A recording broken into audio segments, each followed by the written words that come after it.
Students, today I am going to discuss next topic of 10th chapter, that is alkali metals as block elements.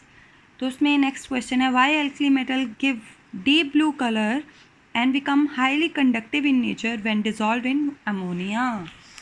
अब इसमें पूछा है कि alkali metal जो है वो डीप ब्लू कलर क्यों देते हैं और कंडक्टिव क्यों हो जाते हैं जब हम उसको किस में डिज़ोल्व करते हैं, लिक्विड अमोनिया में. तो हमने मान लिया एम क्या है, अल्कली मेटल है, और अमोनिया में हमने उसको क्या कर दिया, डिज़ोल्व कर दिया. जब हम उसको अमोनिया में डिज़ोल्व करते हैं तो दो चीज़ें बनती हैं, एक अमोनिएटेड केटाइन बनता है, एक अमोनिएटेड इलेक्ट्रॉन बनता है. A blue color is due to the fact that when light falls on the ammoniated electron, they absorb energy corresponding to red color, and the transmitted light is blue color. ठीक है, red colour light लेके वो कहते हैं excite करते हैं, और जब रिटर्न में वो अपनी पोजीशन पे आता है वही इलेक्ट्रॉन, तो ब्लू कलर वो एमिट करता है. On the other hand, electric conductivity of the solution because of ammoniated cation as well as ammoniated electron. और जो उसकी कंडक्टिंग नेचर क्यों हो जाती है, जब हम अमोनिया में डिजोल्व करते हैं अल्कली मेटल को, तो वो दो चीज़ें बना रही है, अमोनिएटेड केटाइन बना रही है और अमोनिएटेड इलेक्ट्रॉन बना रही है. तो इलेक्ट्रॉन जब एक्साइट, ऑब्वियस है इलेक्ट्रॉन पे जब एनर्जी पड़ेगी तो इलेक्ट्रॉन लोअर एनर्जी स्टेट से हायर में एक्साइट करेगा, और वो रेड कलर लेके एक्साइट करता है, इसीलिए वो कौन सा डीप ब्लू कलर दे देता है जब वो वापस अपनी ग्राउंड स्टेट में आता है. On the other hand, conducting nature किस वजह से है, due to the presence of ammoniated cation and ammoniated electron in a solution. Next है प्रेपरेशन ऑफ बेकिंग सोडा. कैसे बनता है, सोडियम क्लोराइड में. ये आपने 10th में किया हुआ है बेकिंग सोडा की प्रेपरेशन. ठीक है, जब उसमें अमोनिया और वाटर और CO2 डालते हैं तो सोडियम बाइकार्बोनेट बनता है. Action with water, sodium bicarbonate को पानी में डालें तो सोडियम हाइड्रोक्साइड बनता है.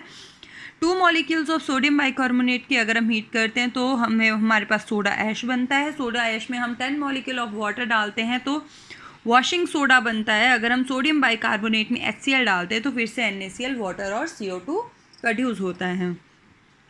नेक्स्ट है सोडियम हाइड्रोक्साइड और caustic soda. Very very important, इसकी प्रेपरेशंस आपको पेपर में आती हैं.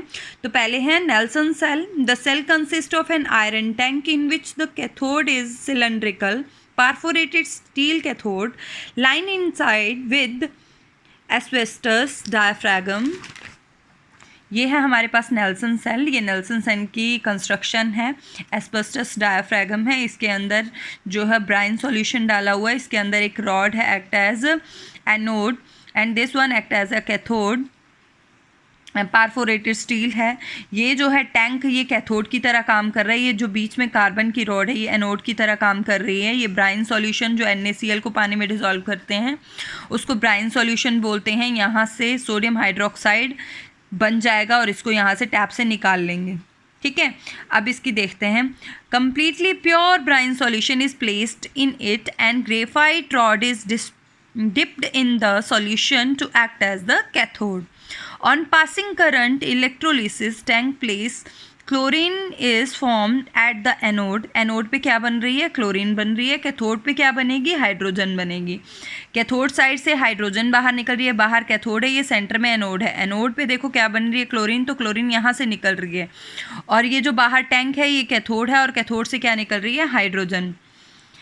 Top is compared into cylindrical made up of steel. Sodium ion pass through the perforation of the cathode. ये perforation है जो इससे सोडियम आयन बाहर आ जाते हैं. यहाँ से हम स्टीम पास करते हैं. स्टीम में से जो OH है वो Na से कंबाइन होके यहाँ पे क्या बना देता है, सोडियम हाइड्रोक्साइड, और जो H है वो दूसरे H से कंबाइन होके कौन सी गैस रिलीज कर देता है, हाइड्रोजन. इस तरीके से आपका ये नेल्सन सेल वर्क करता है. Steam is introduced into the iron tank. On coming in contact with the cathode, it gets reduced to form hydrogen and OH negative ion. Hydrogen escapes through the outlet while Na positive and OH ion combine to form sodium hydroxide, which is collected at the bottom. तो Nelson cell से कैसे बनता है sodium hydroxide आपको बता दिया. इसका diagram आपकी बुक में भी है, आप बुक भी ले सकते हैं, क्योंकि ये नोटबुक पे क्या कैसे कैसे बनाया वो मैं आपको नहीं बता सकती. मैं जस्ट इससे आपको इसलिए पढ़ाती हूँ तो आपको, ताकि आपको पता चल जाए कि कितना लिखना है. आप बुक कंसल्ट कर लिया करो, अगर कहीं पे कोई मिस्टेक होती है उसको करेक्ट कर लिया करो, बुक से भी पढ़ा करो. नेक्स्ट है Castner Kellner cell. Castner Kellner cell बेटा कंसिस्ट होता है, Castner Kellner cell is consist of a large rectangular tank made up of iron. ये रेक्टेंगुलर टैंक है जो आयरन का बना हुआ है। Divided into three compartment 1, 2 and 3। ठीक है। The slates do not touch the bottom of the tank. जो स्लेट है ये बॉटम को टच नहीं करती। ये स्लेट कौन सी है? मरकरी की है। ये ऊपर ही फ्लोट करती रहती हैं। ठीक है। The mercury layer at the bottom act as a cathode which because of induction by anode in the central compartment में ये कैथोड की तरह काम करती है। आउटर कंपार्टमेंट में जो मर्करी है वो एनोड की तरह काम करती है। सेंट्रल में कैथोड की तरह मर्करी काम करेगी और आउटर कंपार्टमेंट में एनोड की तरह काम करेगी। Is that clear? ये देखो ग्रेफाइट की एनोड लगी हुई है और बीच में ब्राइन सॉल्यूशन डाला हुआ है। सेंटर में कौन सा सॉल्यूशन है? डाइल्यूट सोडियम हाइड्रोक्साइड डाला हुआ है। ये आयरन की रॉड्स हैं। ठीक है। ये आयरन की कैथोड है। ये ऊपर हाइड्रोजन गैस, यहाँ सेंटर से हाइड्रोजन निकलेगी, आउटर से कौन सी निकल रही है? क्लोरीन। अब पढ़ते हैं इसको। The mercury layer at the bottom act as anode because of induction. Why the anode? In the central compartment, a number of iron rods are dipped in the sodium hydroxide solution and they act as a cathode. The mercury layer can be shifted from one compartment to another compartment by rocking the cell with the help of concentric wheel. ये concentric wheel हिलता है और ये mercury जो है one compartment to another compartment shift होती रहती है. On passing, current flowing reaction takes place in the outer and inner compartment, central compartment. अब कैसे कैसे काम करता है तो सबसे पहले हम बात करते हैं सेंट्रल कंपार्टमेंट की, सॉरी आउटर कंपार्टमेंट की. Here brine solution undergoes electrolysis and following reaction takes place. NaCl की इलेक्ट्रोलिसिस होती है और NaCl Na पॉजिटिव और Cl नेगेटिव में टूट जाता है, H2O H पॉजिटिव और OH नेगेटिव में टूट जाता है. At mercury cathode the H positive ion are not discharge. Mercury पे कहते हैं जो H पॉजिटिव है वो डिस्चार्ज नहीं होते क्योंकि इसका रिडक्शनल पोटेंशियल जो है वो बहुत ज़्यादा हाई होता है, इसीलिए H पॉजिटिव तो डिस्चार्ज नहीं होता. But mercury and Na positive ion are there for discharge. Mercury के साथ कौन डिस्चार्ज होता है? Na पॉजिटिव, और क्या बना देता है? Amalgam. Reduce to form sodium rich form is called amalgam. इस तरीके से सोडियम डिस्चार्ज हो जाता है, उसके साथ डिफ्यूज़ हो जाता है और क्या बना लेता है? एमलगम. ये था आउटर कंपार्टमेंट में. और जो हाइड्रोजन है वो यहाँ से हाइड्रोजन एज इट इज़ उसके बीच में रहता है और जो क्लोरीन है वो सारे की सारी यहाँ से गैस बन के निकल जाती है. सेंट्रल कंपार्टमेंट में क्या होता है? There iron rod act as a cathode while mercury layer placed at the bottom serves as anode. As on current of induction both NaOH and H2O ionize on passing electric current. ठीक है. NaOH Na positive और OH negative में टूट रहा है, H2O H positive और OH में टूट रहा है. Na positive H positive ion are migrate towards the iron cathode whereas H positive ion are discharge in performance of N positive ion.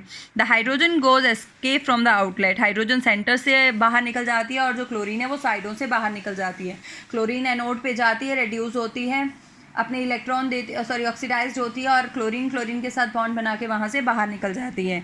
और सेंट्रल कंपार्टमेंट में जितने भी हाइड्रोजन है कॉन्सेंट्रिक व्हील से सेंटर में हाइड्रोजन H पॉजिटिव आयन जो है H के साथ कंबाइन करके क्या निकल जाते हैं? वो कैथोड के ऊपर जाते हैं, इलेक्ट्रॉन लेते हैं और हाइड्रोजन गैस वहाँ से रिलीज हो जाती है. अब सेंट्रल कंपार्टमेंट में बचा क्या? OH negative. OH नेगेटिव अपना इलेक्ट्रॉन देके OH बन जाता है. Na और जो एमलगम है उसके साथ OH कंबाइन करके क्या बना देता है? NaOH. NaOH formed in the central compartment is 20% concentrated. It get evaporated and converted into the pellets or flakes. फिर कहते हैं इसको concentrate करके इसको pellets और flakes में क्या करते हैं? हम रखते हैं. Next है sodium carbonate. Sodium carbonate is prepared by the process is known as ammonia solvay process. इस process में आपने बस इतना ही करना है. In this process CO2 is passed through the concentrated solution of NaCl which is saturated with ammonia to form sodium hydrogen carbonate. तो ये बन गया सोडियम हाइड्रोजन कार्बोनेट. को हम हीट करते हैं तो सोडियम कार्बोनेट हमारे पास बन जाता है. नेक्स्ट है एल्केलाइन अर्थ मेटल्स. ये हम कल ही पढ़ेंगे एल्केलाइन अर्थ मेटल वाला टॉपिक. अभी जितना आज मैंने आपको करवाया